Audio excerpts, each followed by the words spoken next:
Hello there everyone and welcome to the April 2019 Washi and Embossing Paste release. So first up we have the beautiful Botanical Rhapsody. Now this is such a beautiful washi tape. So you can see that we have lots of hand-drawn images on here. They're really dark grey and they have a light grey shadow to them. You can cut these out and use them on all of your projects. It is 7 inches wide and 10 meters long, so there's lots and lots you can do with this. Here I've just popped it onto a piece of white cardstock, cut around the images and use them as embellishments on this card here. Next up we have the ever so beautiful teal shadow. Now you may look at this and think that looks familiar. Now this does coordinate with the beautiful floral shadow stamp set. And what's great about this is that even the floral shadow die set actually cut out these images. So you can use the dies that you have for your floral shadow stamp set and use these to cut out your images, so you don't even need to fussy cut these out, which is great. The washi tape itself is 4.5 inches wide and 10 meters long, so you're going to get lots and lots of beautiful elements out of this, and it's going to last you a long time. I just love how quick and easy it is to use the dies to cut these images out. Simply, I've used this on a card. I've just added it to some white cardstock, the washi tape, and then cut them out with the dies and then added them on here. Next up we have Misty Meadows washi tape. Again, this is 4.5 inches wide and 10 meters long. This one has lovely green shades to it, and also as you can see there is some gold foiling on there as well, just to add lots of interest to this tape. It's very pretty. I love all the greens on here, and it's great for a green lover and also to add greenery to the rest of your cards that you do have. So here I've just added it again onto some white cardstock, fussy cut them out and use them as embellishments here. Next up we have gold string. This is a very pretty washi tape, so it's white and it has gold foiled stripes on it, and it's very pretty and very shiny. Again, this tape is 10 meters long and this one is 3 inches wide, so there's lots of things that you can do with this. You can create whole backgrounds if you wanted to, but I've just used it here just to add a little bit of a background onto this card here. Last up in the washi tapes for this release we have the golden trim. Now this is very similar to the golden edge that we do have, but it's a different gold.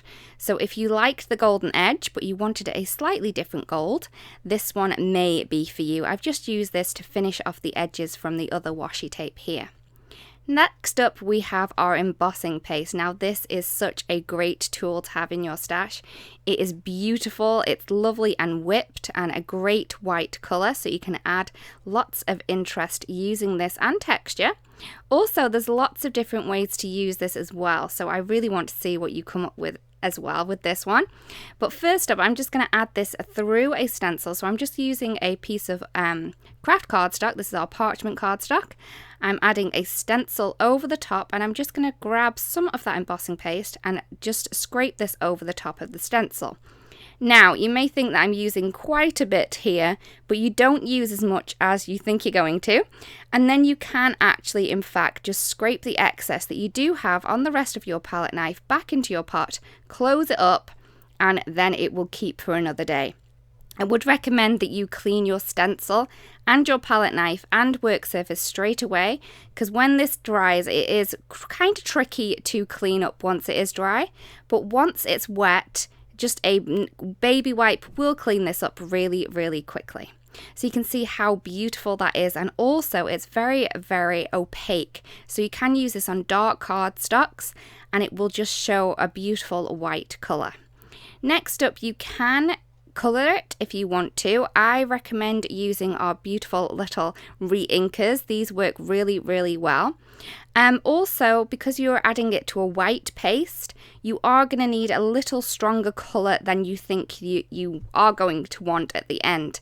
Because you're mixing it with the white, it is going to slightly lighten the colour, so you're going to kind of get candy tones from the pinks, and the reds you're just going to need to add a little bit more in to create a darker shade if you'd like that. As you can see, it's really easy to mix together and it works so well. It does make it a little bit thinner, but it does dry as well. It just may take a little bit longer. So again, I'm taking some more parchment cardstock and I'm just going to take this over the stencil again, just as before. I'm just using a palette knife and scraping it along the side of the stencil, and it's going to go through the stencil, and then the rest of the stencil is going to kind of catch it. So you're just going to get the beautiful effect of the stencil there. And you can just see how well that works there. And you can see I'm just cleaning my work surface with a baby wipe, and it works really well. As well, because it does stay nice and dry, nice and wet for longer, you can in fact add little pigments to this. So if you wanted to add mica powders, that would stick. Also, you can add embossing powder like I've done here. I would leave that dry for a couple of hours and then heat emboss it, and you're going to create a lovely, beautiful raised effect there. So you can see all the different effects that you're going to get with this, and many, many more. This is a great tool to play with and create lots of different things. As you can see, even glitter does stick into the embossing paste, and just leave it to dry and it will give you a great effect. Thank you so much for watching, everyone. We really do hope that you've seen something in this release that makes you want to create beautiful things, and we'll see you again really, really soon. Bye-bye.